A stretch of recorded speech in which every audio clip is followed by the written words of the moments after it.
안녕하세요. 저는 경기도에 사는 30대 후반 여성입니다. 저는 오늘 이곳에 사연을 쓰기까지 엄청나게 많이 고민했어요. 아마 저만큼 고민한 분이 없을 걸로 생각할 정도로 말입니다.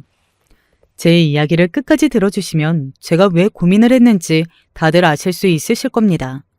솔직히 사연을 쓰기 시작한 지금도 이 사연을 제가 끝까지 쓸 수 있을지, 그리고 쓴다고 해도 보내게 될 수 있을지 의문이에요. 그래도 일단 써보기는 하겠습니다. 어떻게 될지는 저도 모르겠지만요. 저는 현재 남편과 아들 하나, 이렇게 셋이 함께 살고 있어요. 남편과 결혼을 한 지는 10년쯤 되었고, 아들은 올해 초등학교에 입학하였습니다. 하나만 낳으려고 하나만 낳은 건 아닌데, 삶에 치여 살다 보니 둘째를 가질 생각은 해보지도 못했네요. 요즘은 아이 하나 키우는 것도 다 돈인 시대잖아요. 저희 생활이 원래부터 힘들었던 건 아니었습니다. 저는 친정도 굳이 따지자면 여유로운 편에 속하는 집안이었고 남편도 마찬가지였어요. 둘 다 여유로운 가정 환경에서 나고 자랐고 좋은 대학을 나왔습니다. 그리고 좋은 회사를 다녔고요. 하지만 남편은 자기 사업을 하고 싶어 하는 사람이었어요. 어딘가에서 사업병에 걸린 남자는 절대 근처에도 가면 안 된다는 말은 들은 적이 있지만 저는 남편을 믿었습니다. 남편은 그냥 성공하고 싶어서 사업을 하는 여느 다른 사람들과는 달랐거든요. 정말로 자신이 하고 싶은 일이 있는 사람이었어요. 그리고 정말로 진지하게 고민했고 열심히 하는 사람이었고 말이죠. 저는 남편의 그 태도와 생각을 믿었습니다. 그리고 혹여나 잘 풀리지 않는다고 해도 사람이 살면서 한 번쯤은 하고 싶은 걸, 꿈을 향해 나아가는 걸 해봐야 한다고 생각했어요. 저나 남편이나 어린 시절부터 딱히 다른 꿈이 없이 공부하고 성적에 맞춰서 학교에 가고 그리고 또 좋다는 회사를 골라서 지원하고 그런 삶을 살아왔었으니까요. 사실 남편이 한편으로는 부럽기도 했던 것 같습니다. 나는 여전히 꿈이 없이 주어진 것만 하루하루 해나가면서 사는데 남편은 자신이 하고 싶은 게 있다는 게 말이죠. 그래서 어쩌면 저는 남편의 꿈을 응원하고 싶었던 것 같기도 해요. 그래서 남편이 사업을 해보겠다고 했을 때 선뜻 그러라 했습니다. 남편이 오히려 놀랐던 것 같아요. 자기는 엄청난 반대에 부딪힐 줄 알고 마음을 단단히 먹고 이야기한 건데 제가 너무 쿨하게 그러라고 해서 말입니다. 그렇게 남편은 사업을 시작했습니다. 초반에는 나름대로 괜찮게 풀렸어요. 사업을 시작하고 한 얼마간은 원래 남편이 직장에서 벌어오던 금액의 거의 3, 4배를 집에 가져다 줬으니까요. 사업이라는 게 처음 시작하고 나서 바로 그런 이익을 얻기란 정말 힘들다는 건 저도 주변에서 이야기를 많이 들어서 알고 있었기 때문에 남편의 일이 정말 잘 풀리려고 이러나 보다 하는 생각도 했었고 말이죠. 하지만 그건 초반뿐이었습니다.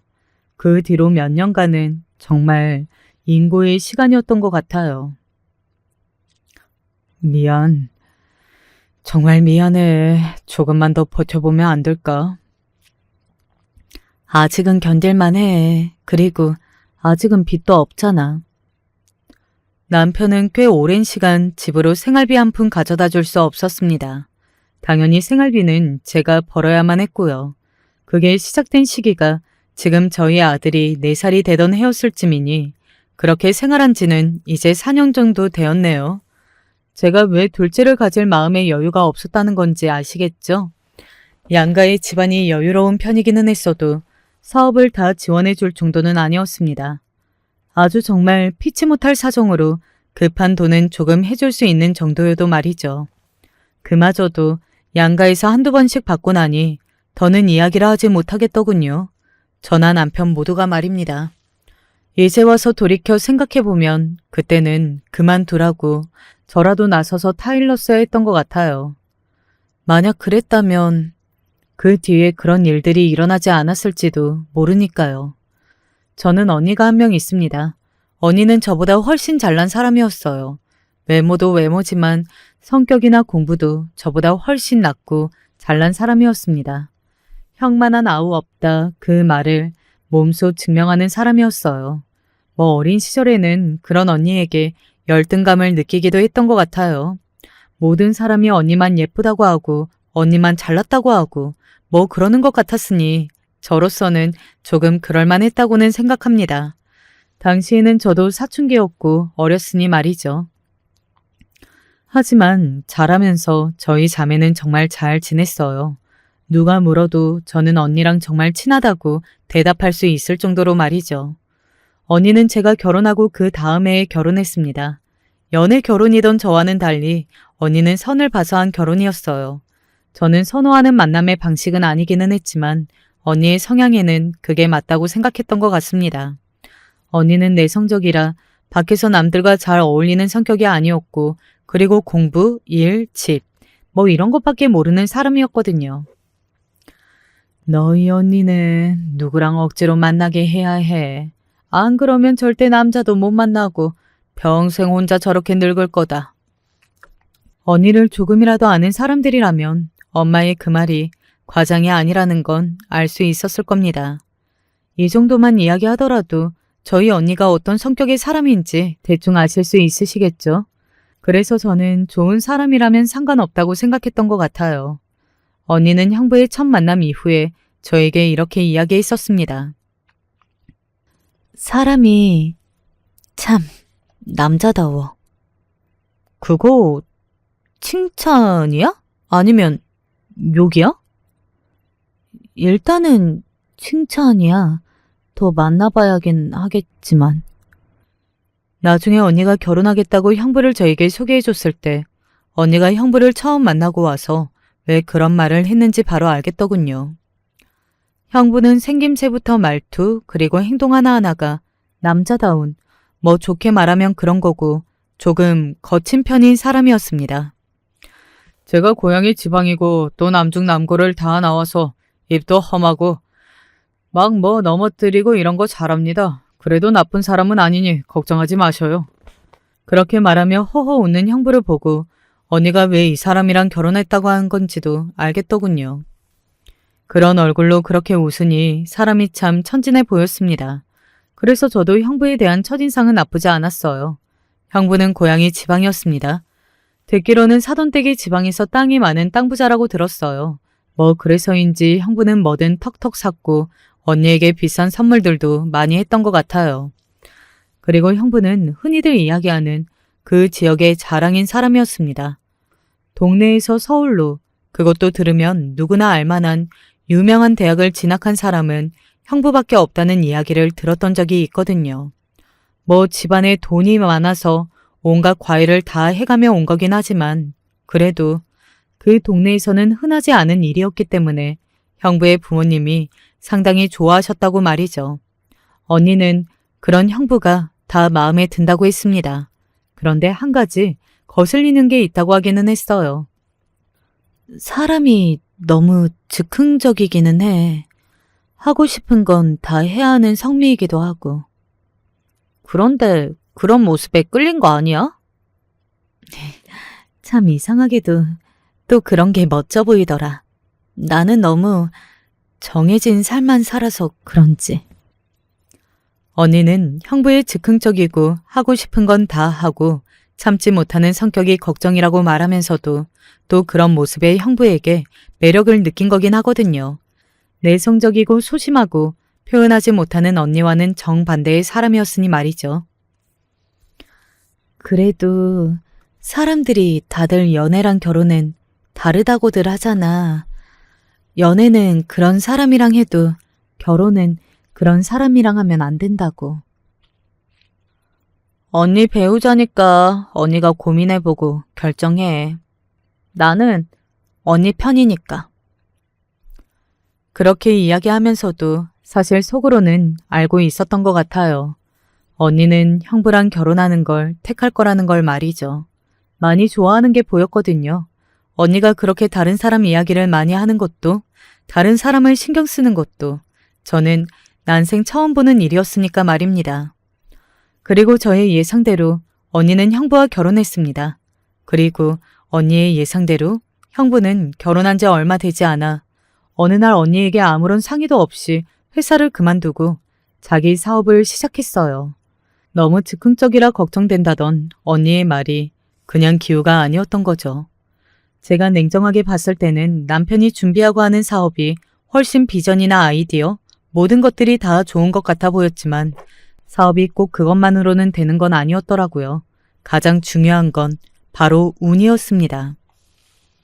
하하, 나도 이게 이렇게 잘 될 줄은 몰랐어. 형부는 정말 운이 좋은 것 같아요. 아, 그렇다고 능력이 없으시다는 이야기는 절대 아닙니다. 에헤, 운이 좋다고 해도 그게 맞는 거지 뭐. 이게 이렇게 풀릴 줄을 어떻게 알았겠어. 나도 놀랐는데. 동남아에서 대박이 났다고 들었어요. 그래서 아주 돈을 긁어 모은다고 뒤에서 형부에 관한 이야기들을 하는 걸 들었습니다. 물론 축하할 일이기는 했지만 남편을 생각하면 마음이 쓰이는 건 어쩔 수 없기는 했어요. 비슷한 시기에 사업을 시작한 건데 누구는 대박이 났고 누구는 겨우 빚만 지지 않고 있었으니까요. 내가 미안해. 뭐가 미안해. 당신 잘못도 아닌데. 그리고 형부가 성공하고 난 다음에 부쩍 남편이 저에게 더 많이 사과하는 게 신경이 쓰이기도 했습니다. 남편도 어쩔 수 없이 신경이 쓰이기는 했을 거예요. 어쩔 수 없을 거라고 생각합니다. 사업에 성공하고 사람이 변한 건지 아니면 원래 그런 사람이었는데 그동안 잘 숨기고 살았거나 미처 몰랐던 건지 사업이 잘 되고 나서 형부가 점점 달라지는 게 느껴졌어요. 뭐라 그래야 할까요? 묘하게 사람을 깔보고 무시하는 느낌? 그런 느낌이 들었습니다. 사실 처음에는 그것마저 제 탓을 했던 것 같아요.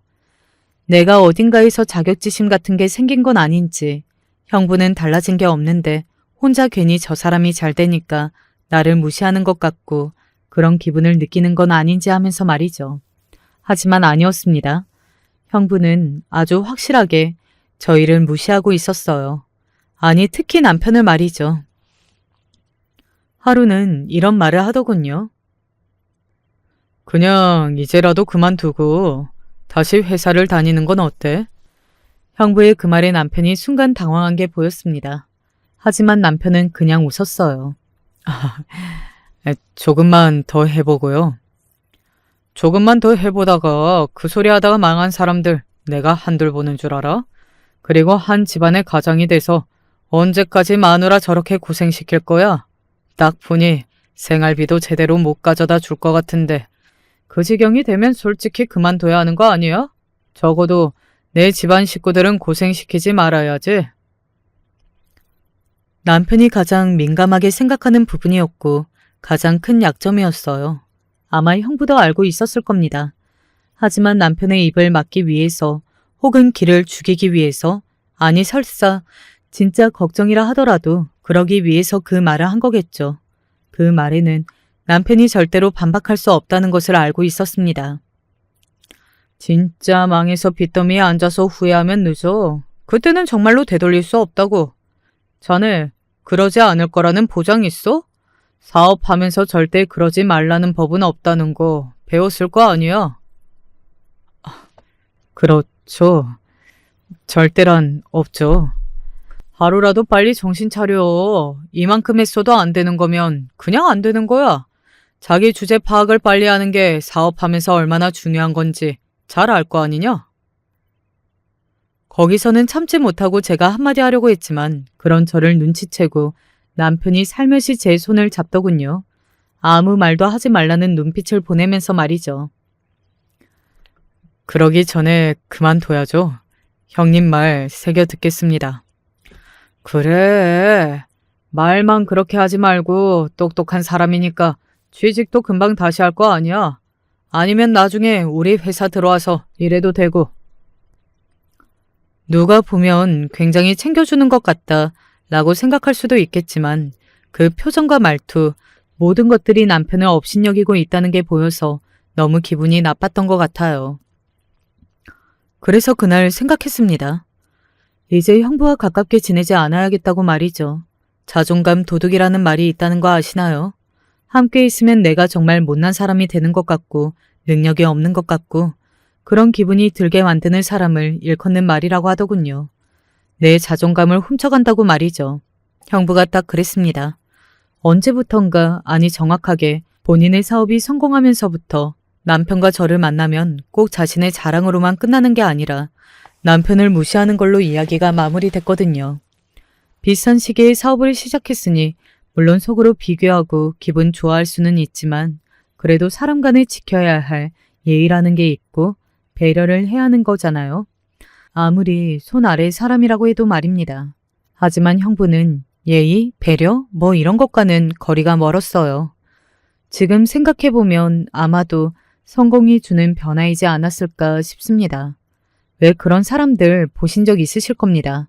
갑자기 성공하거나 위상이 달라지거나 하면 어깨의 벽돌을 100개쯤은 올린 것 같이 거들먹거리며 남들을 무시하고 자신의 성공을 자랑하는 사람들 말이죠. 저희 형부가 딱 그랬어요. 그걸 몇 번 겪고 나니 만나고 싶지 않더라고요. 그래서 그 다음부터는 형부를 만날 자리를 만들지 않고 의도적으로 피했습니다. 그게 몇 번 정도 반복이 되니 언니에게서 연락이 왔어요. 너네 형부가 다 같이 밥 먹자고 자리 한번 만들자는데 너희 시간 언제 괜찮아?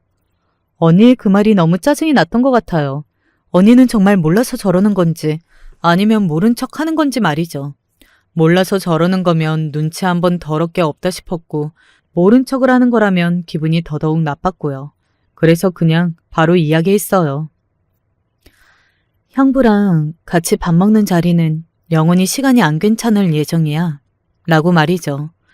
전화기 너머였지만 언니가 놀란 게 느껴졌습니다. 제가 그렇게 바로 이야기할 줄은 몰랐나 보더라고요. 잠시 말이 없던 언니가 저에게 물었어요.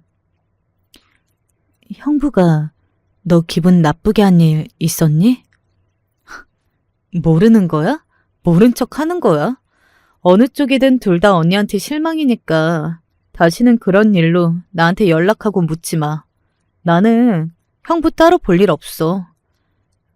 그래도 나는 내 남편 그렇게 업신여기는 사람이랑 마주보고 밥 먹고 그럴 만큼 비위가 세지 않아. 언니도 알잖아. 그 누구보다 제 성격을 잘 아는 언니니 제가 하는 말을 단번에 알아들었을 겁니다. 저는 싫은 사람이랑 마주보고 이야기 나누는 것 자체도 못하는 사람이었어요.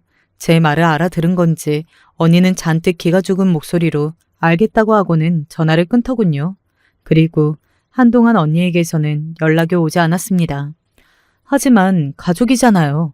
계속 얼굴을 보고 살지 않는다는 건 거의 불가능에 가까운 일이기는 했습니다. 아예 연을 끊고 사는 거면 몰라도 말이죠.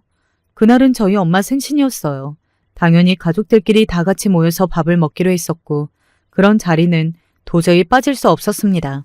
아무리 저라도 말이죠. 그래서 언니와 그 통화 이후에 굉장히 오랜만에 언니네 부부를 보는 자리였던 것 같아요. 아이고, 처제. 오랜만이네. 얼굴 잊어버리겠어. 네. 형부는 웃으며 저에게 그렇게 안부의 인사를 했지만 솔직히 받아주고 싶지 않았습니다. 형부의 얼굴을 보자마자 그날 남편에게 이러쿵 저러쿵 떠들며 남편을 무시하고 거들먹거리던 형부의 모습이 생각났거든요. 속으로 생각했던 것 같아요. 오늘 체하겠다고 말이죠. 저는 싫은 사람이랑 밥을 먹으면 꼭 탈이 났거든요. 형부는 제 그런 반응에 어딘가 기분이 상한 듯 보였지만 저는 그런 걸 신경 쓸 생각이 없었어요. 언니와 남편이 중간에서 눈치를 보는 게 느껴졌지만 아랑곳하지 않고 계속 무표정으로 형부와는 눈도 마주치지 않았습니다. 아마 바보가 아닌 이상 알았을 거예요. 이 사람이 나를 엄청나게 싫어한다는 걸 말이죠. 뭐 형부도 알았을 테고요. 알라고 그렇게 행동한 겁니다. 저는 설마 저희 부모님이 다 계신 자리에서 그것도 엄마 생신에 형부가 또 그때 했던 것처럼 그런 말을 하며 사람을 노골적으로 업신여기는 짓은 하지 않을 걸로 생각했거든요. 하지만 제가 형부를 너무 만만하게 보고 생각한 거더군요. 저희 형부는 제 상식 밖의 사람이었고 상상 이상의 사람이었습니다. 자네 아직도 사업 안 접었다며? 바로 남편에게 그렇게 이야기했으니까요. 이번에는 언니가 말리기는 했어요. 엄마 생신날 그런 일 이야기는 하지 말아요. 라고 돌려 이야기하더군요. 입을 다물라는 소리를 언니는 언니 나름대로 한 거였습니다. 하지만 형부는 전혀 그럴 생각이 없어 보였어요. 만날 일이 없는데 이럴 때 아니면 언제 해? 어찌나 바쁜지 만나자고 해도 만나주지도 않으시잖아. 되려 그렇게 이야기하며 비꼬기까지 했으니까요. 평소에 저라면 아마 욱해서 거기서 벌떡 일어나 자리를 피하거나 아니면 한마디 했을 겁니다. 하지만 남편이 또 저를 말리려는 듯 제 손을 잡기도 했고 무엇보다 그날은 저희 엄마 생신이었어요. 엄마 생신날 자식들끼리 큰 소리가 오고 가는 것만큼 불효가 어디 있겠어요. 그래서 처음에는 정말 온 힘을 다해 꾹 참았던 것 같아요. 하지만 형부는 멈추지 않았습니다. 아니, 나이도 그렇게 들어서 아직도 그렇게 철이 없으면 어떡해? 저제 얼굴을 좀 봐. 사람이 얼마나 고생했는지 볼 때마다 얼굴이 안 좋구만. 너 때문에 안 좋은 거라고 진짜 그 말이 목 끝까지 차올랐어요. 저도 이제 진지하게 좀 생각해 보려고요. 저도 처음 듣는 이야기였습니다. 남편은 아마 정말로 그렇게 생각하고 있지 않았어도 그 자리에서는 형부의 입을 막기 위해서 그렇게 이야기했을 수도 있어요. 하지만 형부는 멈추지 않았습니다. 그걸 이제 고민을 한다고? 아이고, 자네는 정말 답도 없고 정신도 못 차렸구만. 형부, 그만하세요. 오늘은 엄마 생신이잖아요. 오늘 아니면 언제 이런 이야기를 해? 그리고 내가 무슨 안 좋은 소리 하는 거야? 저쟤는 나를 무슨 이상한 말이나 하는 사람처럼 그렇게 몰더라. 형부는 되려 그렇게 이야기하며 저를 이상한 사람 취급하더군요. 자신은 저나 남편을 위해서 조언을 해주는 건데 제가 날카롭게 대응한다는 식으로 말이죠. 사실 그날도 이미 저나 남편은 자존심이 많이 상한 상태였습니다. 형부가 아주 보란듯이 엄마에게 2천만 원이 넘는 가방을 선물로 드렸거든요. 아마도 저희 보라고 더더욱 그런 선물을 한 거라고 저는 그렇게 생각하고 있어요. 그에 반해 저희는 용돈도 겨우 마련해서 드렸습니다. 그것도 굉장히 소소한 금액이었어요. 저희 사정을 다 알고 있는 엄마나 아빠는 별 말을 하지 않고 그냥 빈손으로 와도 되는데 뭘 용돈을 주냐 하셨지만 그 말이 사실 더 아팠거든요. 부모님께 빌린 돈도 제대로 갚지 못하고 있는 상황에서 말입니다. 그래서 더더욱 참았던 것도 있어요. 저도 염치라는 게 있는 사람이니까요. 하지만 형부에 이어지는 말들은 차마 참으려 해도 참을 수 없는 정도의 발언들이었습니다. 아니, 이 정도 했으면 안 되는 거라니까. 부모님들한테까지 돈까지 빌리고 이렇게 부모님 생신날 좋은 선물 하나 못 해드리는 정도면 복이라는 게 맞지. 아직도 못 놓고 있는 건 그냥 자네 욕심 아니야? 가족들 고생시키면서 자기 욕심만 차리는 가장이 어떻게 제대로 된 가장이라고 할 수 있어? 물론 듣기에 따라 그게 맞는 말일 수도 있어요. 하지만 그 말을 형부가 할 건 아니죠. 형부가 저희 남편 사업하는데 뭘 도와주기를 한 것도 아니고 진심으로 걱정하는 사람도 아니었으면서 말이죠. 저희 부모님이 그런 말을 했으면 저도 참았을 겁니다. 사람이 본인 주제를 빨리 파악해서 빨리 포기할 줄도 알아야지. 어떻게 자기가 하고 싶다는 이유 하나만으로 이렇게 주변 사람들의 가족들에게 다들 고생시켜가면서 고집을 피우나? 어? 그거 엄청 이기적인 거야. 알아? 네, 잘 알죠. 아이쿠, 지금 웃음이 나와? 아마 남편은 그 상황을 너무 무겁게 만들지 않기 위해서 웃은 거였을 겁니다. 그런 상황에서 그런 말을 듣고 웃음이 나올 사람이 세상 천지에 어디 있겠냐고요. 자네 지금 더 늦어지면 어디 받아주는 회사도 없는 거 알지? 설마 내가 전에 우리 회사 취직시켜주겠다는 말만 믿고 이러는 거면 다시 생각해. 나 아무리 친인척이라고 해도 능력 없는 사람은 안 써. 정말 기가 막히고 코가 막혔습니다. 언제 저희 남편이 거기에 취직시켜달라고 했냐고요. 그리고 만약에 남편이 정말로 사업을 그만두고 다시 취직하게 되는 일이 온다고 하더라도 그게 형부의 회사 일은 죽었다 깨어나도 없을 일이었습니다. 걱정하지 마세요. 형부 회사에 취직시켜달라는 말 안 해요. 이래봬도 고급 인력인 거 모르세요? 제가 비꼰 거였습니다. 형부 회사가 아무리 잘 되는 중이라고 해도 아직은 작은 회사였어요. 남편은 좋은 대학을 나와 대기업에서 인정받으며 일했던 사람이었습니다. 지금 아무리 공백이 길다고 해도 나가면 받아줄 회사들은 많았어요. 물론 대기업은 아니라도 말이죠. 그래서 형부네 회사보다는 크고 대우도 좋을 회사들이었습니다. 뭐?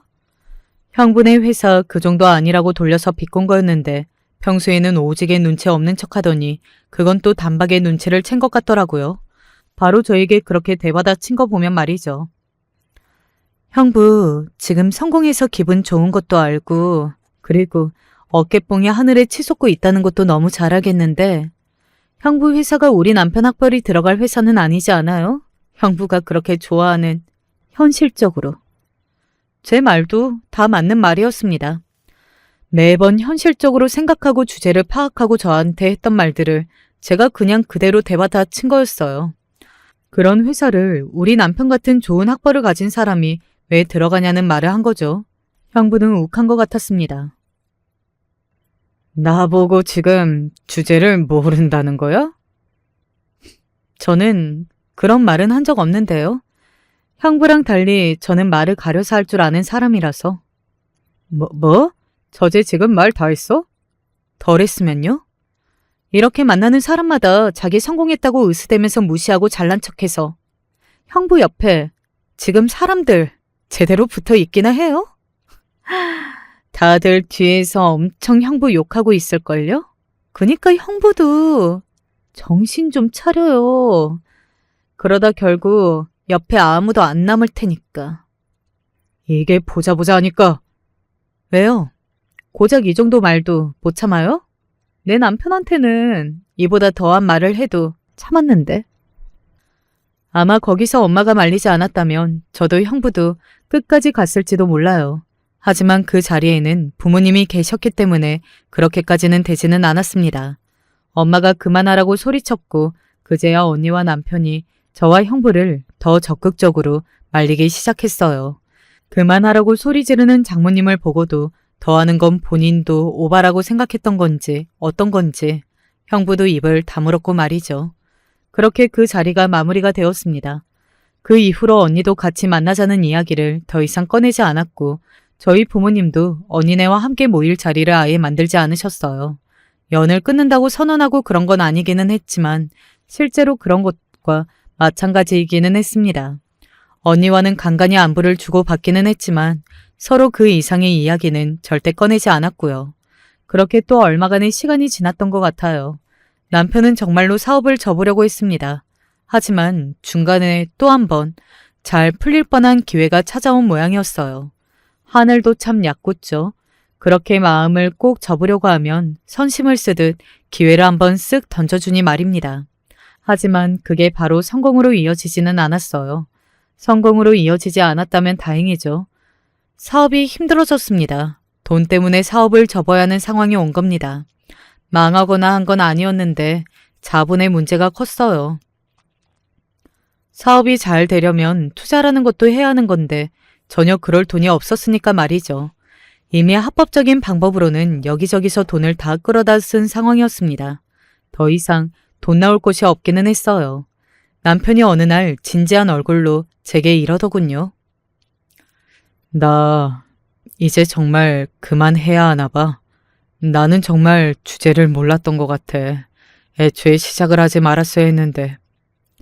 기가 잔뜩 죽어서 심지어 눈에 눈물마저 고인 채 그런 말을 하는 남편을 보고 있으니 마음이 너무 아팠습니다. 그래서 제가 남편을 위로했어요. 뭐 그런 말을 해. 당신 고생만 시키고 결국에는 이렇게 되는 것 같아서 너무 미안하고 면목 없고 죄송스럽고 그러네.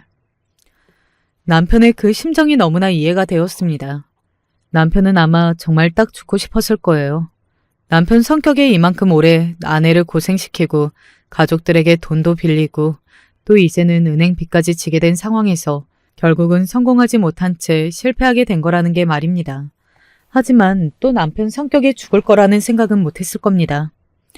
자신이 없이 남겨질 저와 아들을 생각하면 말이죠.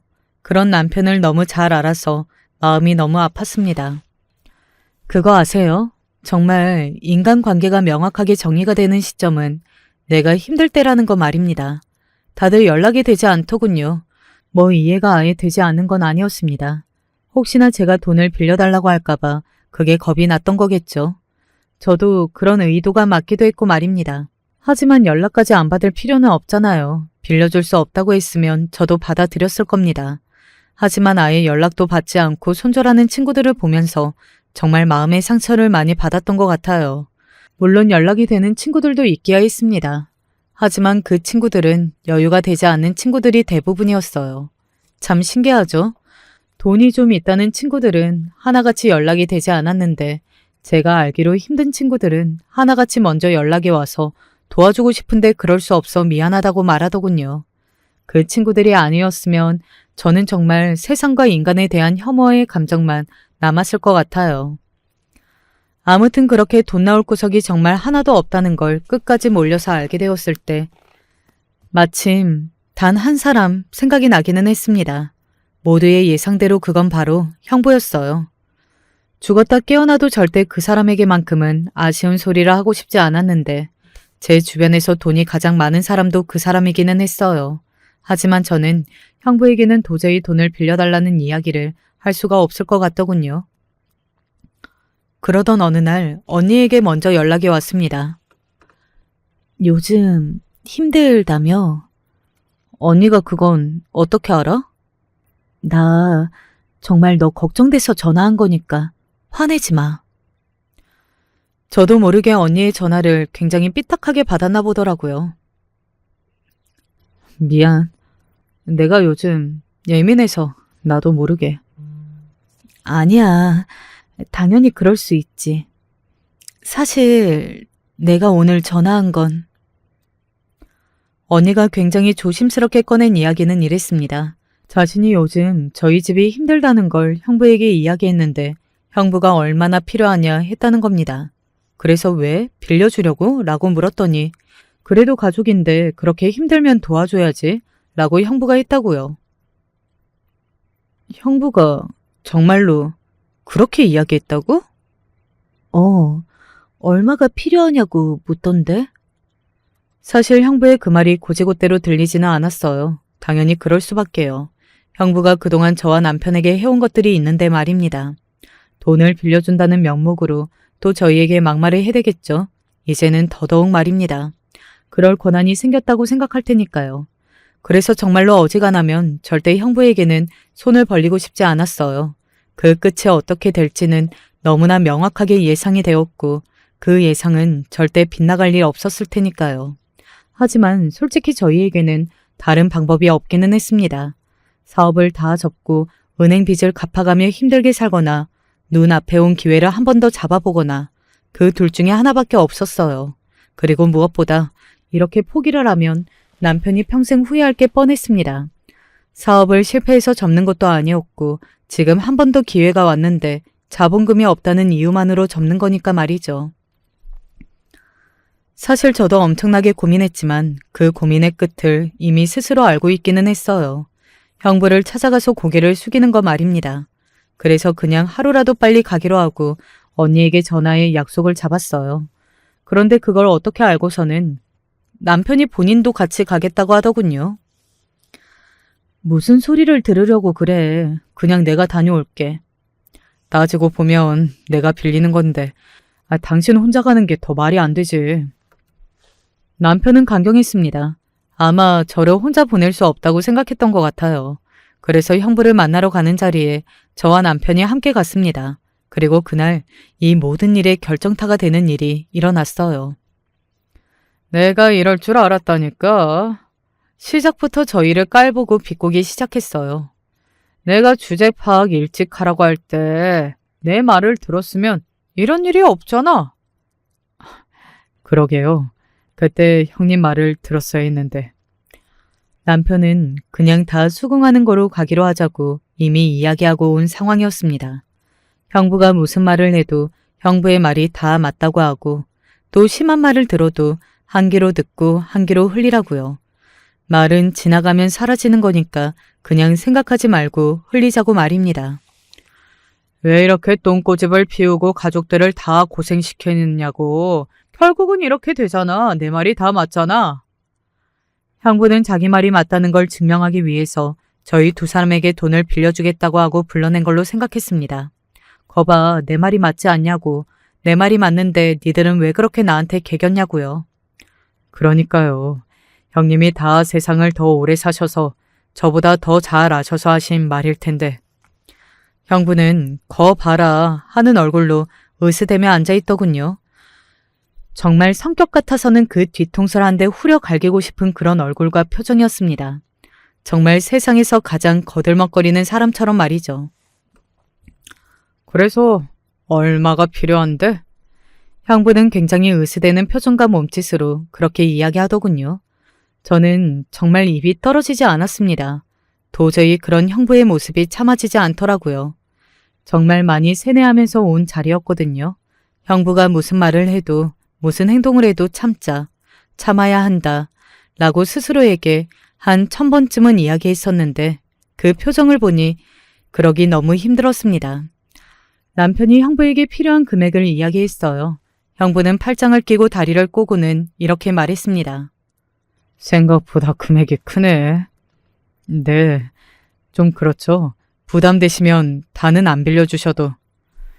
사실 그 돈은 나한테 그렇게까지 큰 돈은 아니라 빌려줄 수는 있는데 헛돈 쓰는 거 아닐까 싶어서. 이 돈 또 다 날려먹고 사업 완전히 말아먹을까 봐. 이번에는 절대 그런 일은 없을 겁니다.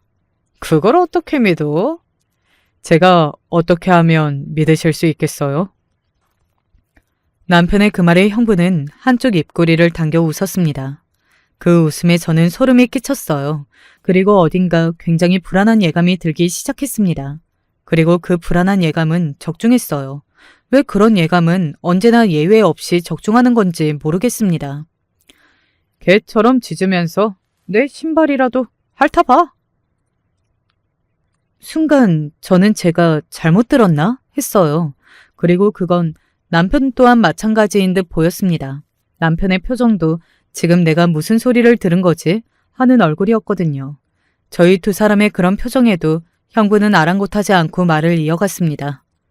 그 정도는 해야 내가 그 말이 진심이라는 걸 알 수 있지 않겠어?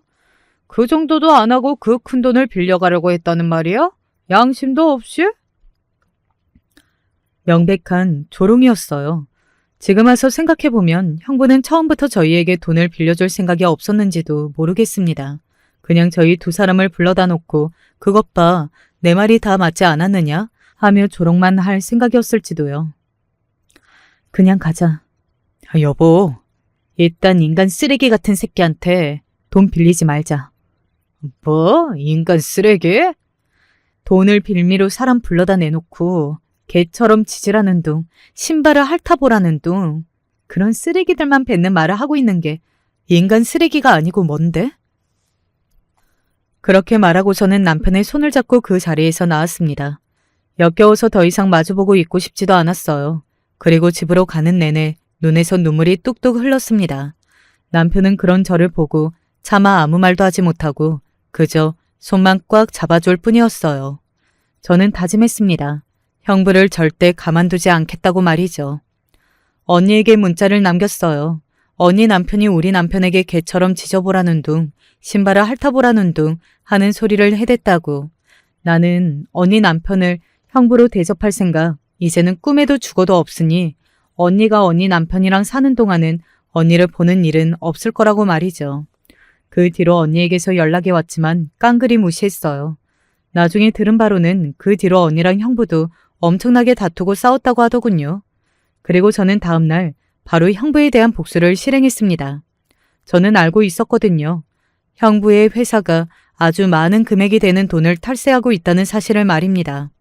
원래 외국에 기반을 둔 회사들이 갖가지 편법을 다 쓰기는 하지만 형부는 조금 심하게 하는 것 같았거든요. 예전에 술에 취해서 했던 말도 있고 말이죠. 저는 제 친구에게 연락했습니다. 국세청에서 일하는 친구가 있었거든요. 그리고 그 친구에게 예전에 형부가 어떻게 탈세했는지에 대해 저에게 해줬던 이야기들을 다 전달했어요. 친구가 놀라서 되묻더군요. 너희 형부 회사 아니야? 나한테 다 이야기해줘도 돼? 그 인간은 내 형부 아니야. 네가 좀 다 털어주라. 나야 뭐 실적 올라가고 좋은데. 망설이는 친구에게 꼭 좀 탈탈 털어달라고 몇 번이나 부탁했습니다.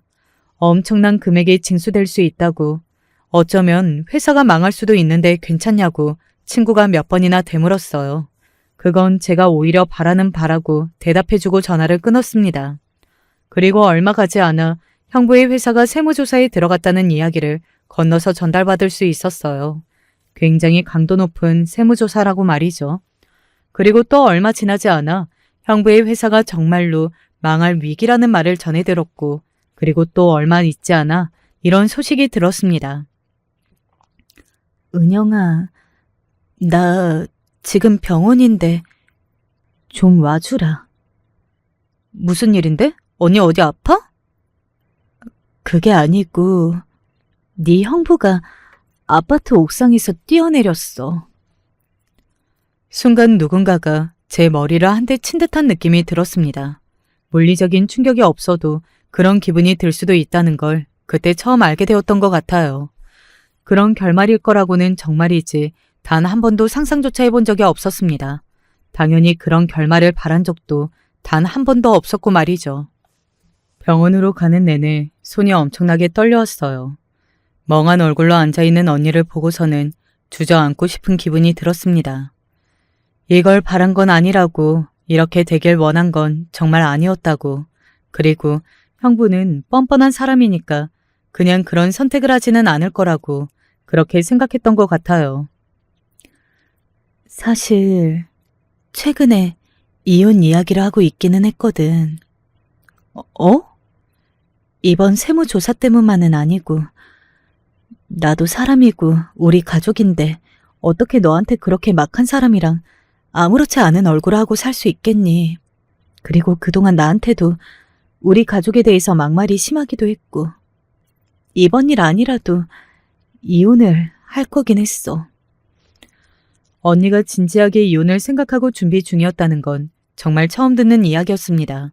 그간 저희가 정말 대화를 나누지 않고 살았구나 하는 마음이 들었던 것 같아요. 하지만 그건 그거고, 이렇게 세상을 등지면 어떡하라는 말이니? 그래도 아이가 있고 자기 식구들도 있는데. 언니의 뒤에서 하염없이 울고 있는 사돈댁이 보였습니다. 물론 형부의 잘못이었죠.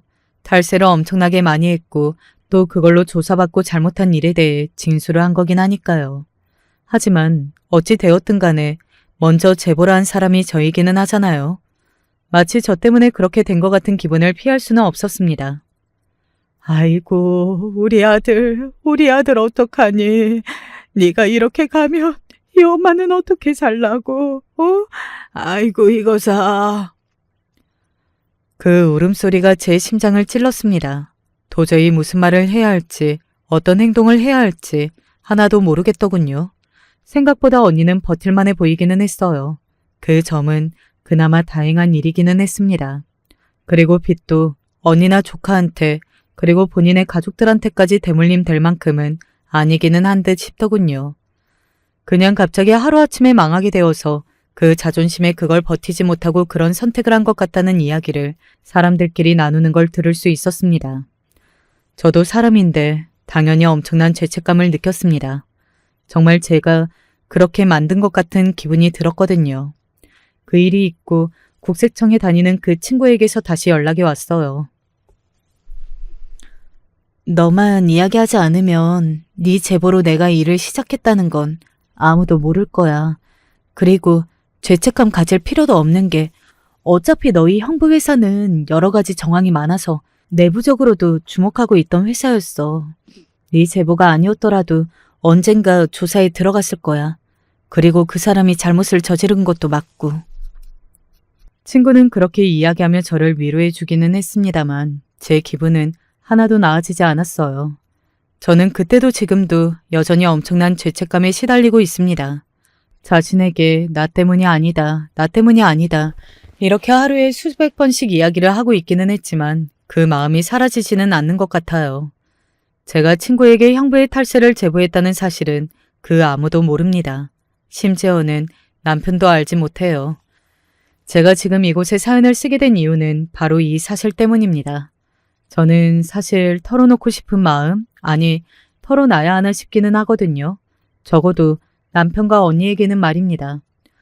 그래서 여러분의 의견을 여쭤보려고 이렇게 사연을 쓰게 되었어요. 혹시나 저를 아는 사람이 이 사연을 듣게 된다면 이 이야기가 제 이야기라는 걸 알 수도 있습니다. 그러면 제가 그 일을 제보한 것도 알게 되겠죠.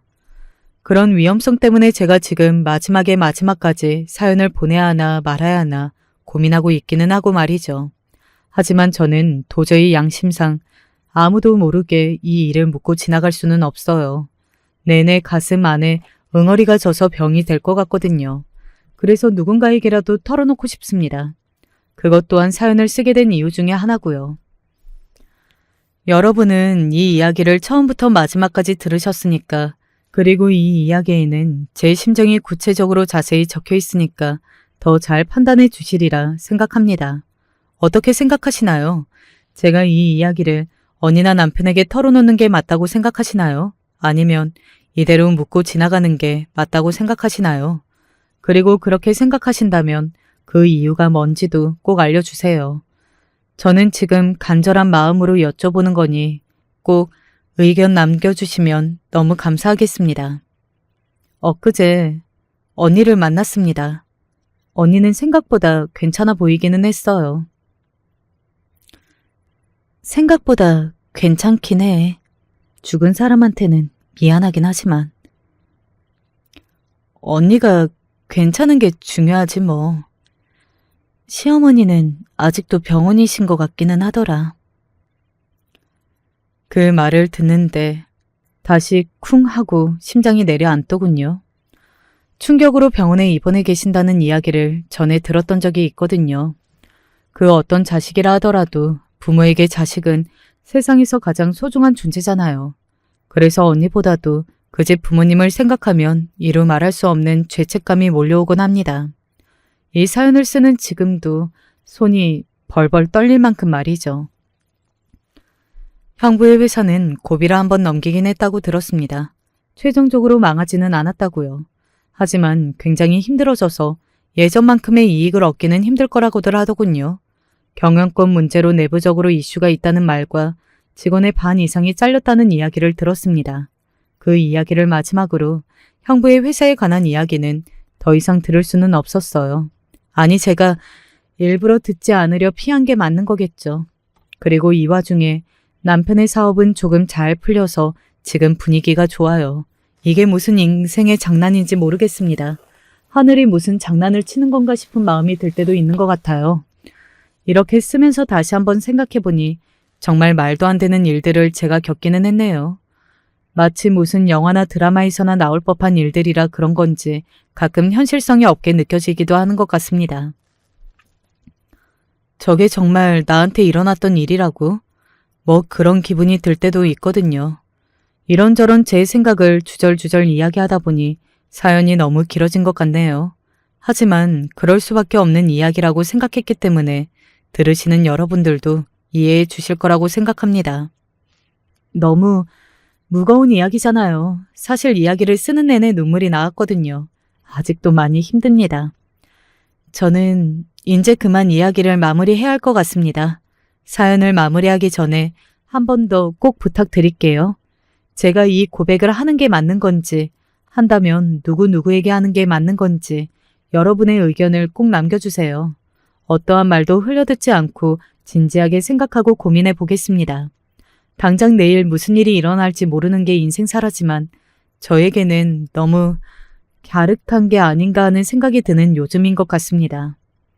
부디 여러분이라도 언제 어디서나 좋은 일만 있고 행복만이 가득하시기를 바랄게요. 요즘 여름 감기가 독하다고 하는데 부디 건강하시기를 바라겠습니다. 마지막까지 함께 해주셔서 감사합니다. 남편이 저를 두고 너무 일찍 혼자 죽어서 여자 홀몸으로 큰아들 하나와 작은아들 하나를 키웠습니다. 허리가 휠 정도로 일했고 여자로서의 제 삶은 아예 없다시피 한 것이나 다름없습니다. 가끔은 왜 그렇게 남편이 일찍 죽었는지 의미 없는 원망을 한 적도 많습니다. 만약에 남편만 제대로 살아있었으면 내가 힘들 때 힘들더라도 이렇게까지 어렵게 살진 않았을 텐데. 그래도 저에게는 이미 자식이 2명이나 있었기 때문에 그 이상으로 좌절할 수는 없었습니다. 엄마, 나 이거 장난감 사주면 안 돼요? 다른 집 애들은 다 갖고 있단 말이에요. 그래, 알겠어. 엄마가 월급 타면 사줄게. 아싸, 알겠어요, 엄마. 엄마, 나도 옷 사주면 안 돼요? 형만 사주는 법이 어딨어요? 나도 사줘요. 나도 새 옷 갖고 싶어요. 그래, 녀석들아. 알겠다. 보채지 말아라. 저만 바라보는 아이들을 보면 애들 대학 보내고 취직할 때까지는 내가 부모로서 제대로 뒷바라지 해야겠다고 생각하고 정말 앞으로 내 인생은 없다. 무조건 아들 녀석들의 인생만 있는 거다. 라고 생각하고 열심히 일했습니다. 주방일은 물론이고 청소에 남의 집 종살이까지 안 해본 일이 없었습니다. 그렇게라도 하지 않으면 절대로 아이들을 키울 수 없는 상황이었기 때문입니다. 젊은 나이부터 참 별의별 일들도 많이 겪고 울기도 정말 많이 울어서 눈이 붓지 않는 날이 없었던 때도 있었지만 한 해 한 해 가면서 아이 둘이 커가는 것을 볼수록 후회란 없었습니다. 특히나 첫째 아들, 둘째 아들 모두 제가 이렇게까지 고생하는 것을 잘 알고 있어서 엄마, 제가 안마해드릴까요? 라며 여느 아들들 같지 않게 살갑게 애교를 떨기도 했습니다. 그런 모습을 보는데 어떻게 엄마로서 제대로 살아야겠다는 의지가 들지 않을 수 있겠습니까? 아무리 힘들어도 아들들 커가는 걸 보면 그 힘든 것조차 저에겐 기쁨이었습니다. 그 중에서도 첫째 아들은 학교에서 공부하면 그 누구보다 잘하기로 소문이 날 정도의 수재였습니다.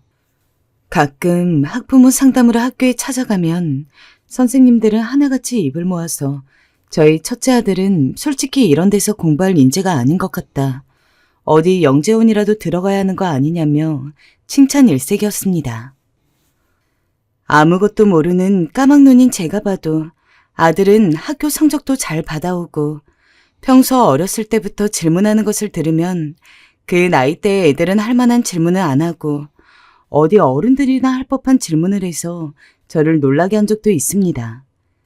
계속해서 그런 광경만 봐오다 보니까 솔직한 심정으로 첫째 아들한테 많은 기대를 하게 되더라고요. 물론 둘째도 공부를 못하는 것은 아니었습니다. 그래서 둘을 차별하거나 하는 건 결코 없었습니다. 하지만 마음이란 게 어쩔 수 없지 않나요? 언젠가 큰아들이 커서 취직을 할 때가 된다면 대기업도 어렵지 않게 들어갈 거라고 생각했습니다. 실제로 첫째 아들은 대학도 좋은 곳에 갔고 나중에 졸업하고 취직할 때가 돼서 정말 이름만 대면 모두가 알만한 큰 대기업에 들어가게 되었습니다. 어찌나 장하고 기특하던지. 역시 내 아들이야. 너무 고생했다. 너무 고생했어. 엄마는 이제 죽어도 여한이 없다. 고맙다, 진성아. 수고했어. 첫째 아들이 대기업에 취직했다고 알린 날, 그날 평소 첫째 아들이 좋아하는 음식들을 잔뜩 차려놓고 파티 아닌 파티를 했습니다. 당시 둘째 아들 역시 취직을 했기에 둘째가 좋아하는 김치찌개, 소고기 육전까지 한 상 가득 차려서 세 가족이서 정말 배 터질 때까지 식사를 했습니다. 이제 애들도 다 커서 취직을 한 만큼 제가 더 이상 할 일은 없다고 생각했습니다. 하지만 첫째 아들이 취직을 한 지 2달이 채 되지 않은 상태에서 갑자기 저한테 그러더라고요. 엄마, 나 퇴사했어요. 아니, 이제 취직한 지 2달밖에 안 됐는데 벌써 무슨 퇴사야. 회사에서 무슨 일 있었어? 그런 건 아니고요. 사실 취직 준비할 때부터 제 사업을 하고 싶었는데 아니나 다를까 취직해서 일을 보니까 일이 저랑 잘 안 맞더라고요. 그래도 그렇지. 다른 곳도 아니고 대기업인데 힘들게 들어가서는 어떻게 2달 만에. 아무튼 그래서 말인데요. 부탁할 게 있어서 왔어요. 어머니께만요. 아무한테도 말씀하지 마셨으면 하고요. 돈 좀 빌려주세요. 5천만 원 정도요. 5천만 원이나? 아니, 그리 큰 돈을? 네, 사업 시작하려면 돈이 필요한데 대출하기엔 무리가 있고요. 엄마가 해주셨으me요. 해줄 수 있죠? 제가 잘 되면 배로 갚아드릴게요. 첫째 아들은 제게 5천만 원을 빌려달라고 요구를 했습니다. 그러면서 덧붙이더라고요. 본인 아내한테도 비밀이라고요. 아들은 다른 사람들보다 일찍 결혼을 한 상황이었습니다. 며느리를 본 적이 많이 없었지만 사업 같은 큰일을 준비할 거면 제가 본 며느리 성격상 꼼꼼하고 야물딱져서 도움이 될 것 같은데 지 와이프한테도 비밀이라니까 저는 걱정이 되었습니다.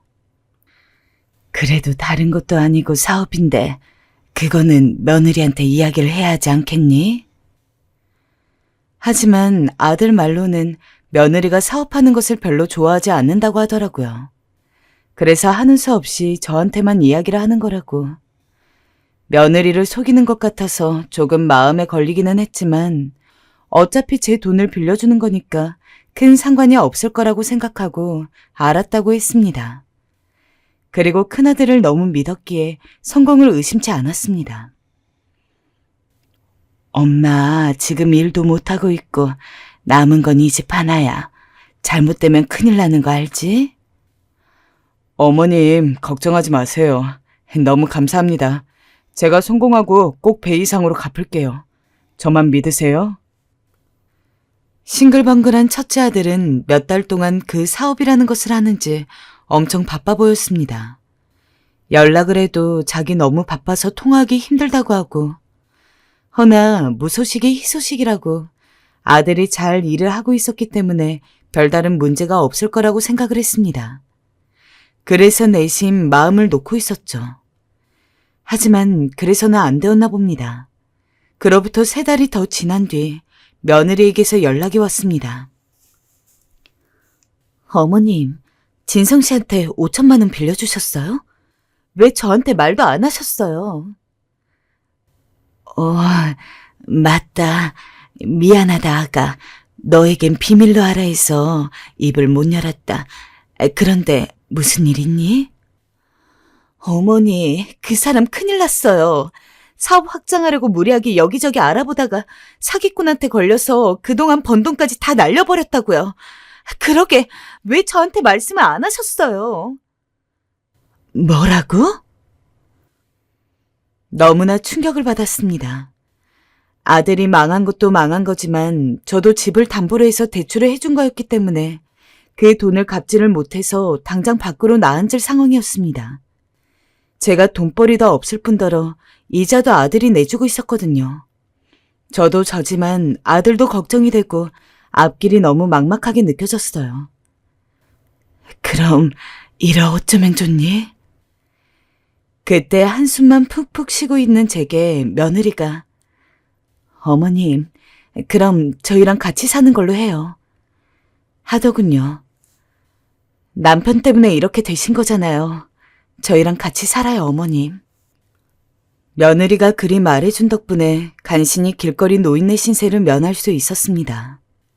하지만 다른 것도 아니고 큰아들한테 돈 빌려줬다가 망한 걸 큰아들 와이프가 선심 써서 이렇게 얹혀 살게 된 상황에 제가 어디 얼굴을 떳떳이 들 수가 있겠습니까? 솔직히 처음에는 눈치를 엄청 보게 되더라고요. 며느리가 저를 눈치 주는 성격도 아니었습니다. 근데 노인네 자존심이 뭔지 괜시리 더 틱틱거리게 되고 그러더라고요. 그런데도 며느리는 그런 저에게 화 한 번 낸 적 없습니다. 오히려 무슨 친딸처럼 매일같이 저에게 와가지고는 어머님, 어머님 하면 누구보다 잘 대해주었죠. 어머님, 여기가 뭉치셨네요. 제가 안마해 드릴게요. 어머님, 오늘은 저랑 같이 장 보러 가요. 매일 어머님 혼자 가시게 하기 죄송해요. 솔직히 굳이 거기서 누군가가 눈치를 봐야 한다면 저인 게 맞다고 생각했는데 며느리는 오히려 제 눈치를 봤습니다. 본인도 알고 있었을 거예요. 제가 그 집에 들어와서 괜히 눈치 보며 제대로 기 한번 못 펴고 있다는 것을요. 그리고 그런 저를 위해서 오히려 본인이 눈치를 보는 거였습니다. 며느리가 그렇게 알뜰살뜰하게 나오는데 아무리 제가 꼬장꼬장한 시어머니라고 하더라도 마음이 풀릴 수밖에 없었습니다. 며느리는 정말로 저에게 잘해줬거든요. 솔직히 자기 일 하겠다고 나서다가 말아먹은 큰아들 때문에 완전히 눈치를 안 볼 수는 없었지만 그래도 며느리 덕분에 큰아들 집에서 사는 게 조금은 편했습니다. 정작 아들은 어땠냐고요? 매일 밤만 되면 술을 먹었습니다. 그리고 신세 한탄만 했어요. 제가 말리면 일하고 들어와서 어떻게 술을 안 먹냐는 말을 늘어놓으면서 말이죠. 아들은 술을 먹으면 못된 말버릇이 나왔어요. 끊임없이 욕설을 했고 죽고 싶단 말을 반복했어요. 내가 그때 사기꾼에 걸리지만 않았어도 그 새끼한테 걸리지만 않았어도 지금쯤 떵떵거리고 살았을 텐데 이게 대체 뭐 하는 짓인지. 여보, 제발 술 좀 그만 먹어요. 건강에도 안 좋은 거 왜 자꾸 마셔요. 그런다고 없던 일이 돼요? 어떻게든 제기해야죠. 남편 술 먹는데 네가 왜 간섭질이야? 시간 남으면 가서 술이나 더 사와. 에이, 더러운 집구석. 얘야, 수진이한테 그게 무슨 말버릇이니? 내가 봐도 너 지금 술을 너무 많이 마신다. 그러다 병나 이놈아. 가족이 걱정하면 그만할 줄도 알아야지. 언제까지 이럴 거야? 엄마 속 터져 죽는 걸 보고 싶은 게냐? 옆에서 보고 있기 참으로 괴로웠습니다.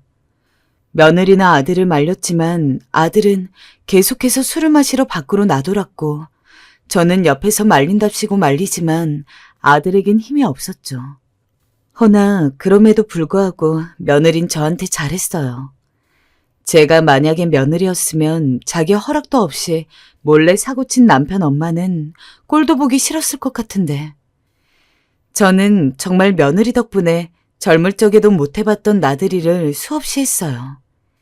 제가 평소 단 것은 안 좋아하지만 주전부리 먹는 것을 즐기는데 며느리가 자기가 평소 가는 가게에 제가 좋아할 법한 것이 있다면서 제 팔짱을 끼고 데려가기도 하고 어느 날은 본인이 그걸 사왔다면서 저한테 슬쩍 선물이라고 주기도 했습니다.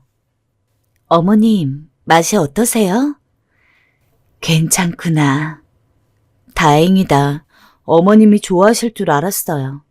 앞으로 간간히 사다 드릴게요. 아휴, 뭐 그런데 돈 쓰니. 됐다. 원체 무뚝뚝하고 표현을 잘 못하는 저인지라 비록 며느리가 뭐래도 건조한 반응밖에 내보일 수는 없었지만 며느리는 그래도 저를 무척 좋아해줬습니다. 그러던 어느 날은 제가 며느리를 볼 면목이 없어 슬쩍 미안하단 말을 했어요. 미안하구나. 내 아들놈 때문에 네가 고생이 많은 것 같다. 나도 제가 왜 저러는지. 아니에요, 어머님. 지금 이 일도 실패를 처음 해봐서 잠깐 방황하는 거예요. 금방 재기할 거예요. 조금만 기다려봐요, 우리. 며느리의 믿음 덕분인지 아들은 서서히 술을 끊기 시작했어요. 죄송해요, 어머니. 다시 시작해볼게요. 술도 안 먹을 거예요, 이제. 아들은 그렇게 술을 끊고 다시 일만 열심히 하기 시작했어요. 저는 내심 아들이 정신을 차린 만큼 빨리 자기가 벌려놓은 짓을 모두 해결해서 좀 마음 편히 살 수 있기를 바랐지만 아들은 그 어릴 적에는 수재의 영재 소리 듣고 대학도 좋은 곳 나오고 취직도 좋은 곳에 할 만큼 머리가 좋았지만 사업이랑은 영 연이 없는 모양이었어요. 한 달, 두 달, 세 달, 몇 달이 지나도 상황은 좋아질 기미가 안 보여 차마 제 앞에서 내색을 하려고 하진 않았지만 가끔씩 본인도 모르나 한숨을 쉬는 것을 보아서 아무리 봐도 지금 상황이 나아지려면 한참 걸릴 것 같더라고요. 그러던 며느리가 어느 날 저랑 식사를 하다가 대뜸 이런 이야기를 했습니다. 어머님, 저 다음 달부터 작은 칼국수집을 하나 열려고요. 칼국수집을 말이니? 며느리는 원래 전업주부로서 있다가 아들이 사업을 망하고 나서 작은 회사 사무보조로 일을 하고 있었는데 한참 일 잘하다가 갑자기 칼국수집을 연다길래 뭔가 싶었죠. 들어보니까 본인 친정 쪽에서 약간 지원을 해주는 것 같았습니다. 사무보조로 일해도 들어오는 돈이 많지도 않고 그래도 칼국수집을 하면 진성 씨를 도와서 좀 더 빨리 재개할 수 있을 것 같아요. 음식점이 만만치 않을 텐데 나도 식당 일을 오래 해봐서 알지만 운영하는 게 힘들단다. 네, 알고 있어요. 그래도 뭐 어쩔 수 없죠. 한번 잘 해보려고요. 며느리는 참 생활력이 강한 아이였습니다. 솔직히 본인은 잘못한 거 하나 없는 상황에서 자기 남편이 잘못한 것 때문에 본인까지 덩달아 고생하고 있는 거였는데 전혀 그런 티 하나 내지 않았죠. 그러더니 며느리는 저한테 말한 대로 딱 한 달 뒤에 작은 칼국수집을 열었습니다. 요새 워낙 음식점 하는 사람들이 많다 보니까 칼국수집을 해도 얼마나 장사가 잘 되려나 걱정을 하기는 했는데 며느리가 의외로 솜씨가 꽤 괜찮나 보더라고요.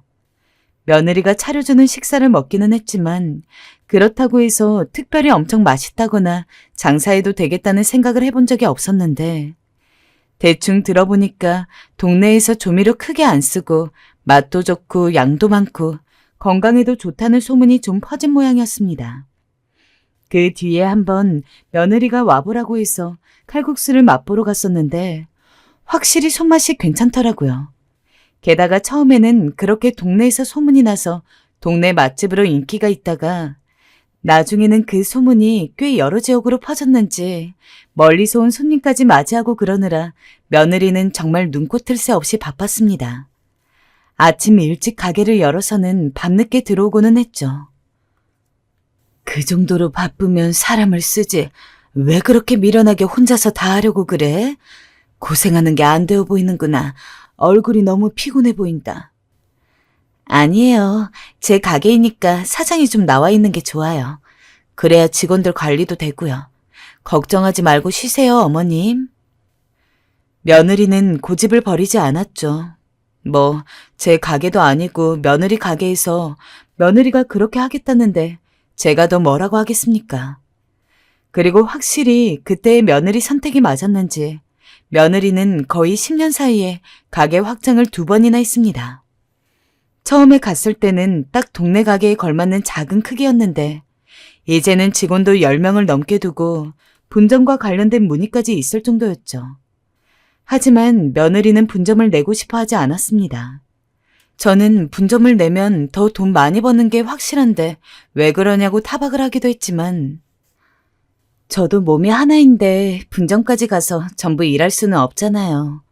물론 어머님 말씀대로 분점을 내면 돈은 많이 벌겠지만 그래도 제가 신경 쓰지 못하는 부분이 많아지다 보니까 칼국수 맛이 떨어질 수도 있고 그러면 오히려 장기적으로 더 안 좋을 수 있을 거라고 생각을 하거든요. 라고 했습니다. 현명한 며느리였죠. 물론 저는 분점을 내는 게 맞다고 생각했지만 제가 더 강하게 이야기할 수 없는 이유가 있었습니다. 바로 아들이었어요. 아들은 며느리가 칼국수집이 대박나서 가게도 확장하고 이래저래 바쁜 시기에 며느리 돈을 타서는 또 사업을 어떻게든 살려보겠다고 몇 번 용을 썼어요. 사업을 확장하려면 돈이 필요해. 당신이 꼭 분점을 내야 해. 그게 내가 잘 되는 길이야. 아들은 참 제 아들이지만 며느리에게 뻔뻔스러웠어요. 이미 늘 바쁘게 일하는 며느리에게 더 열심히 하라고 하질 않나, 돈을 더 많이 벌어야 한다고 하질 않나. 듣기에 민망스럽게 그지없었습니다. 아들이 며느리에게 살갑게 대해줄 땐 돈을 줄 때뿐이었어요.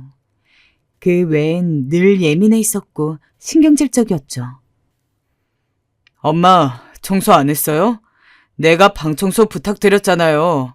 오늘 꼭 좀 해주세요. 제가 좀 바빠서요. 당신, 당신도 내 밥 앞으로 신경 써서 차려봐. 매일 반찬이 이게 뭐야? 내가 어제 분명 고기로 해달라 말했잖아. 일하는 남편한테 풀떼기만 먹으라는 거야, 뭐야? 어렸을 때야 엄마 거리며 절 따랐던 아들이지만 흔히 이제는 제게 이거 해달라 저거 해달라 요구만 많아지더군요. 저는 그런 아들의 요구에 군말 없이 다 따라줬습니다. 그게 아들을 위한 길이라면 지금껏 그래왔듯 못할 게 없다고 생각했고 아들의 피곤한 얼굴이 안쓰러웠으니까요. 며느리 역시 저와 같았어요. 며느리도 한두 번 망했으면 그 뒤로는 본인이 칼같이 잘라서 돈 빌리지 않게 했어야 되는데 제 큰아들을 믿어도 너무 믿는지 정말 돈을 달라고 할 때마다 별다른 이야기도 없이 알았다고 얼마 필요하냐고 하며 주더라고요. 물론 칼국수집이 성공해 여유가 있었기에 그랬다고는 생각을 합니다. 하지만 결국에 며느리는 큰아들한테 돈을 빌려주다가 자기가 모아둔 돈까지 다 까먹은 적도 많았습니다. 어느 날은 못 참은 며느리가 한 소리를 했지만 아들의 반응은 기가 막혔어요. 아니, 네가 여자면 남편을 잘 내줘야 하는 거 아니야? 어디서 큰 소리를 내? 그리고 내가 잘 되면 너도 좋은 거 아니야? 네 돈 좀 까먹었다고 그걸 그리 아까워하냐? 돈은 또 벌면 되지. 아휴, 치사한 것. 여보, 말 좀 가려해요. 어머님 앞에서 그런 말 하는 거 부끄럽지도 않아요? 내가 언제 아깝다 했어요? 나도 속상하니까 한마디 한 거잖아요. 됐어, 나가. 듣기 싫으니까. 엄마도 나가요. 아들이 이럴 때마다 제가 다 옆에서 미칠 것 같았어요. 애들의 싸움을 말릴 수도 없었고 화가 났을 때 아들이 제 말을 들을 리도 없었고요. 답답할 노릇이었죠. 그래도 제가 한번 화를 내면 아들이 듣는 신용을 하긴 했어요. 얘야, 고만 못하냐? 대체 네 아내를 뭘로 보는 거야? 뼈 빠지게 일해서 너 사업할 돈 마련해주고 생색 한 번 안 냈던 애다. 네가 술 마시고 돌아다녔을 때도 나한텐 언젠가 잘 될 거니 기다리자고 먼저 말해주던 애야. 그런 애한테 꼭 그리 말했어 했니? 내가 널 어떻게 키웠는데 그따위 말밖에 못하는 거야. 네 엄마조차 아들 집에서 이러고 살면서도 불만 한 번 없이 살고 있다. 근데 왜 아들 너만 힘들다고 주변 사람들에게 징징대고 화풀이하는 게야. 알겠어요, 엄마. 아내한테 잘할게요. 그만하세요. 그렇게 부부싸움이 끝나곤 했어요. 제가 화를 내는 식으로 중재를 하면서요. 며느리는 그러면 저에게 고마워하다가 혼자 슬쩍 나가 눈물을 흘리고 오곤 했습니다. 제게 내색하려 하지 않았지만 돌아오는 며느리 얼굴을 보면 눈가가 이미 퉁퉁 부어 있었죠. 그러면 제 아들놈 때문에 저러는 게 안쓰러워 저도 한숨을 푹 쉬며 잠에 들곤 했습니다. 그러던 어느 날은 언젠가 며느리 모르게 혼을 낸 적이 있었어요. 진성아, 이제 너도 정신 차리고 얼른 취직을 해라. 언제까지 며느리한테 얹혀 살 거니? 너 학벌도 좋겠다, 머리도 똑똑하겠다. 어디든 갈 수 있을 거다. 대기업도 들어갔잖니. 얹혀 살다니요? 누가 얹혀 살아요? 저 돈 벌고 있어요. 이번 기회만 잘 잡으면 이거 대박 날 거라고요. 왜 저를 안 믿어주세요? 그리고 제가 이 나이에 가기는 어딜 가요. 저 써주는 데 없어요. 대기업에 들어간 건 다 옛날 일이라고요. 엄마도 아내가 돈 좀 버니까 거기에 붙고 싶어요? 그러냐고요? 아니, 안 믿어주는 게 아니라 진성아. 아들이 얼마나 그날 길길이 날뛰었는지 모릅니다. 제 눈앞에서 물건까지 집어던질 기세로 화를 내는데 처음으로 아들이지만 무서움을 느꼈어요. 아마 겪어보지 못하신 분들은 모를 거예요. 내 아들이 무섭다는 느낌. 저는 나이 먹어 처음 느껴보았어요. 서럽기도 했죠. 왜 내 손으로 키운 아들에게 그런 감정을 느낀다는 것 자체가요. 아무튼 이미 자기 사업을 하는 맛에 빠져버린 아들이 제 말을 들을 리 없었고 그런 아들을 두고 있는 상황에서 제가 어떻게 며느리한테 감나라 배나라 하겠습니까? 물론 문제는 그뿐만이 아니었습니다. 참 제 배 아파서 낳은 아들이지만 이해 못할 놈이 제 큰아들인 것 같아요. 솔직히 제가 큰아들이었다면 며느리 눈치가 보여서 계속 쥐죽은 듯이 조용히 살았을 것 같거든요. 근데 큰아들은 지가 뭐가 잘났다고 며느리가 그렇게 뼈 빠지게 일하느라 힘든 와중에 술집을 다니면서 여자 문제로 속을 썩였습니다. 꼬리가 길면 언젠가는 다 밟힌다고 아들놈이 숨길 생각도 안 하고 바깥으로 싸돌아다니다가 하필이면 제가 알게 된 거였습니다. 어느 날 아들의 옷을 빨려고 보는데 여자 향수 냄새가 짙게 나는 거예요. 이상해서 냄새를 맡다가 주머니에서 술집 영수증을 보게 되었어요. 이놈이 설마... 심장이 다 두근거리더라고요. 이게 진짜면 며느리 얼굴을 어떻게 봐야 하나 싶고요. 그래서 설마 하는 마음으로 핸드폰을 보았는데 연락처에 이미 모르는 여자 이름이 수두룩하더라고요. 그날 전 조용히 아들을 방으로 불렀어요.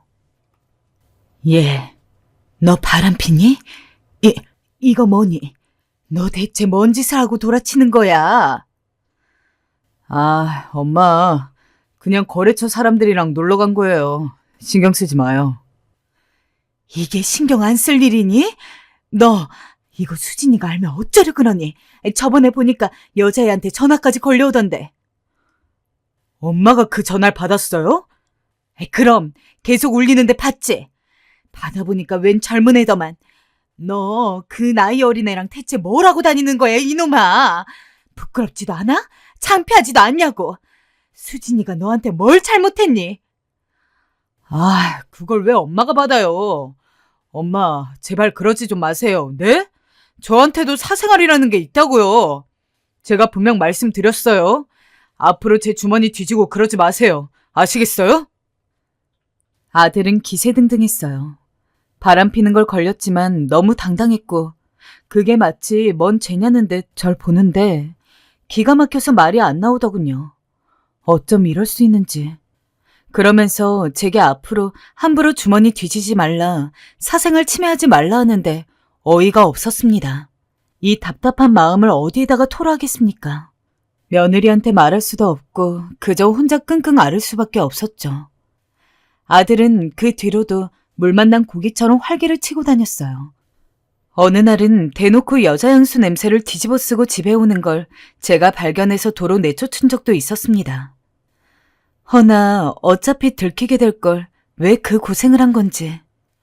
어느 날 드디어 며느리가 알게 되었어요. 당신 미쳤어요? 정말 어쩌려고 이래요? 진짜 끝까지 가려 하는 거야? 야, 바깥일 하다 보면 그럴 수도 있지. 뭘 이런 거 가지고 날뛰어. 그냥 한두 번 만난 애야. 기가 막혀. 한두 번 만난 애? 한두 번 만난 애와 여관 가고 사랑한다 말하고 그래요? 나 당신 휴대폰 다 봤어요. 어떻게 나한테 이럴 수가 있어? 아이씨, 진짜 더럽게 짹짹거리네. 네가 이러니까 내가 바람피지. 적당히 해라, 어? 며느리는 눈물이 마를 새도 없이 계속 울면서 아들한테 뭐라 하는데 아들은 반성의 기미는 보이지 않고 되려 큰 소리를 내고 있었어요. 남자가 그럴 수도 있지 뭐 이리 예민하게 구냐는 둥, 이혼하고 싶으면 하자는 둥. 그 소리를 옆에서 듣고 있는데 정신이 아득해져 오더군요. 그리고 저도 모르게 손을 올리고 말았습니다. 엄마. 너 이놈 자식아, 너나 그만해. 아들은 당황한 기색이 역력했고 며느리도 놀란 토끼 눈이 되었어요. 그때까지도 전 분노가 삭혀지지 않았어요. 며느리에게 되바라지게 구는 것도 못 볼 꼴이었지만 그간 아들에게 느낀 화와 실망도 너무 컸던 것 같아요. 아들이 잠시 말을 못하고 어버버하는 사이 전 그 길로 잠시 바람을 쐬러 나갔어요. 그런데 바깥바람을 맞자마자 순간 눈물이 왈칵 터지고 말았습니다. 왜 눈물이 났을까요? 저도 모르게 눈물이 터졌는데 멈춰지질 않더라고요. 그때 며느리가 절 찾으러 나왔고 와서는 꼭 껴안아주더군요. 어머님, 괜찮으세요? 나야 괜찮지. 그럼 넌 괜찮니? 미안하다. 아니에요, 어머님. 울지 마세요. 오히려 절 위로해주는 며느리 덕에 그날은 눈물을 멈출 수 있었어요. 아들이 변했냐고요? 아들은 그 뒤에도 망나니 짓을 계속했어요. 솔직히 어미로서 다 큰 아들놈에게 제가 뭐라고 하는 것도 한두 번이지. 이렇게 온갖 문제로 사고를 치는데 참. 다 큰 아들한테 매번 이런 문제로 혼을 낼 수도 없는 일이고 며느리도 그것 때문에 속 썩으면서 아들이랑 자주 싸우게 되었어요. 전 대놓고 나서지 못했어요. 지금 생각해보면 며느리가 똑 부러지는 구석이 있다는 걸 알아서 그걸 믿고 있었던 것 같아요. 굳이 제가 나서지 않아도 며느리가 알아서 다 해결할 거라고. 그런데 하루는 며느리가 베란다에서 아들과 싸운 뒤 흐느끼고 있더라고요. 못 본 척 지나가려 했지만 왠지 죄책감이 들었습니다. 그 못난 아들을 제 뱃속으로 낳았으니까요. 얘야, 내가 미안하다. 정말 미안해. 내가 저놈을 잘못 키운 것 같아. 다 내 잘못이야. 나를 원망하거라. 늘 착하고 바르기만 한 너한테 이게 무슨 벌인지. 참, 미안하다 정말. 아니에요 어머님. 어머니가 무슨 잘못이 있으세요. 남편도 다시 안 그런다고 하니 믿어봐야죠. 어머님, 걱정 끼쳐드려서 죄송해요. 이런 며느리가 또 있을까요? 오히려 저를 위로하는 며느리를 보고 전 더 이상 아무 말도 할 수 없었습니다. 그리고 한동안은 조용한 날들이 이어졌습니다. 그런데 올봄에 일이 터졌습니다.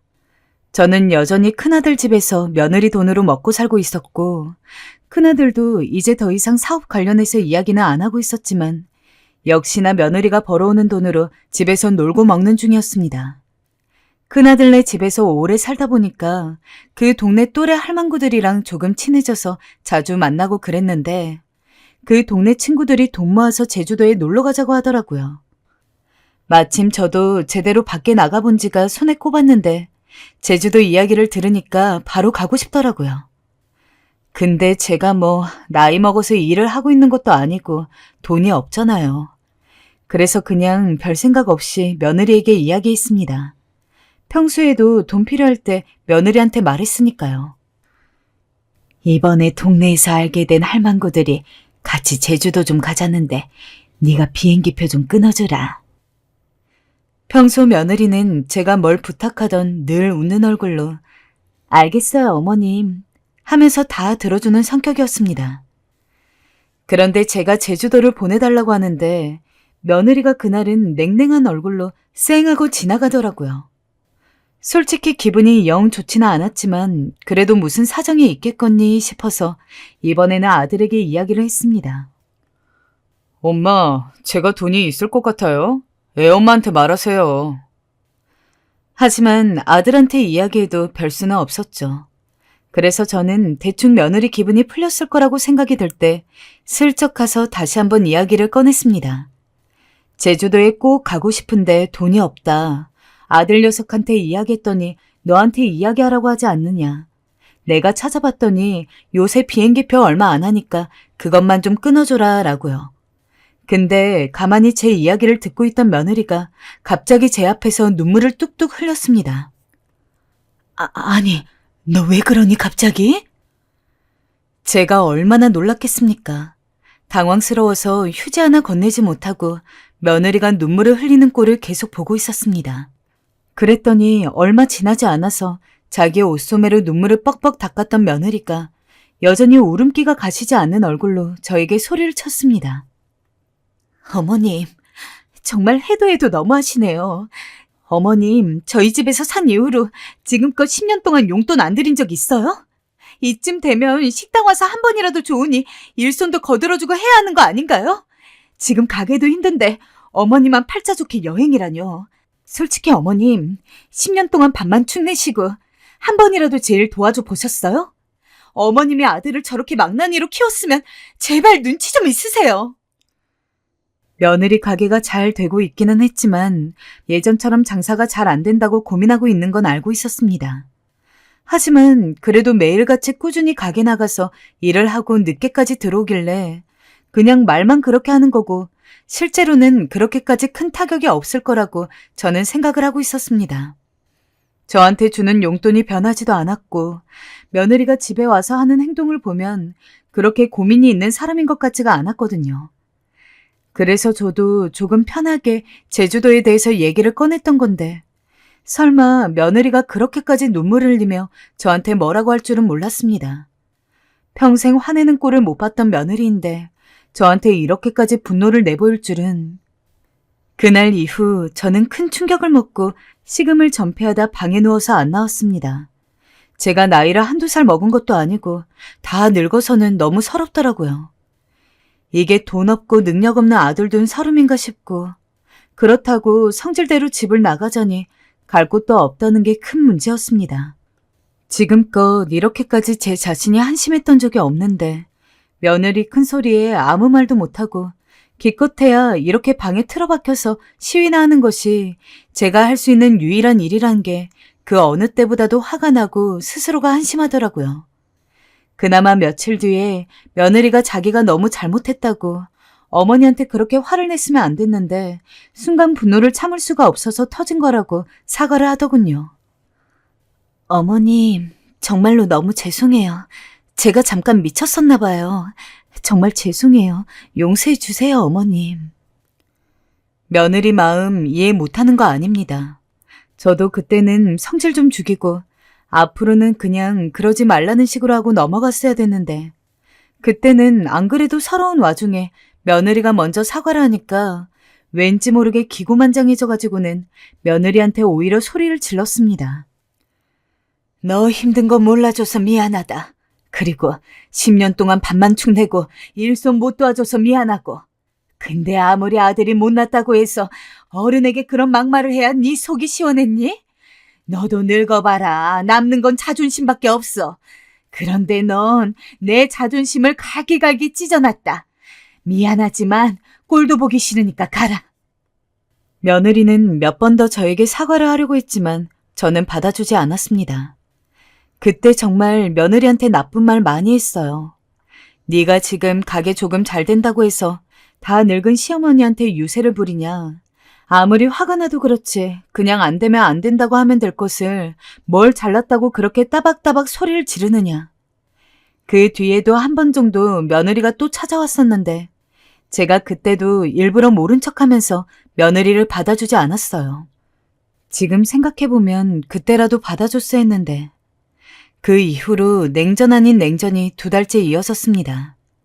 저도 성질을 좀 누그러뜨리고 시간이 지나니까 도대체 며느리가 이 긴 시간 동안 혼자서 제 아들은 물론 저까지 함께 보살피면서 얼마나 고생했을지가 조금 마음 깊이 느껴지더라고요. 그러고 나니까 그때 며느리가 울면서 사과하려고 찾아왔을 때 냉정하게 막말을 하며 화를 낸 제 자신이 너무 후회가 됐습니다. 저도 며느리가 고생하고 있는 걸 몰랐던 게 전혀 아니었거든요. 근데 며느리가 평소 힘든 것도 얘기 한 번 안 하고 스스로 잘 이겨나가니까 자연스럽게 며느리는 뭐든지 혼자서도 잘하는 그런 애이고 굳이 제가 뭘 챙겨주지 않아도 괜찮을 거라는 생각을 은연중에 했던 것 같아요. 그래서 제가 용기를 내어 어느 날 먼저 며느리 방문을 두드렸습니다. 며느리가 평소 좋아하는 말린 곶감을 들고서요. 수진아, 나다. 문 좀 열어줄 수 있겠니? 들어오세요. 그냥 내게 좀 사과를 하고 싶어서 왔단다. 네?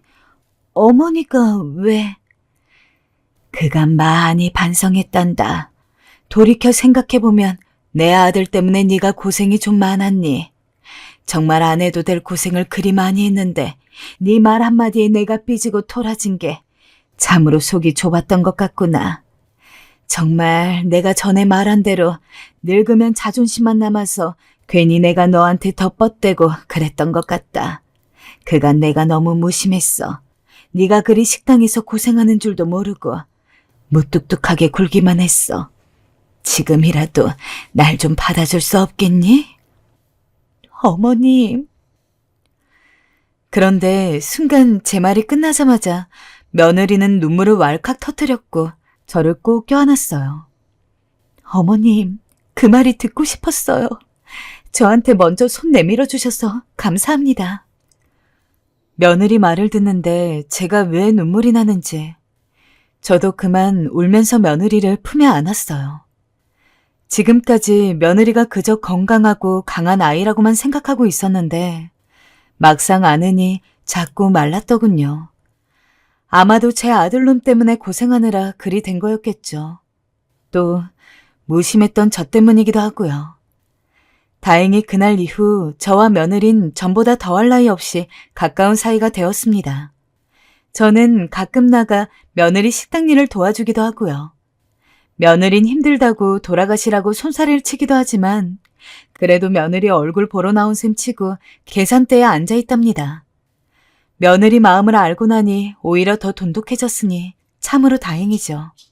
그리고 아들놈 사업은 요즘 조금씩 풀리고 있답니다. 그래서인지 바깥으로 도는 횟수도 좀 줄어들었네요. 다행이죠. 전 앞으로 마지막 남은 날까지 제 딸 같은 며느리 잘 보살피고 귀하게 여겨주다 가려 합니다. 며느라, 사랑하고 또 사랑한다.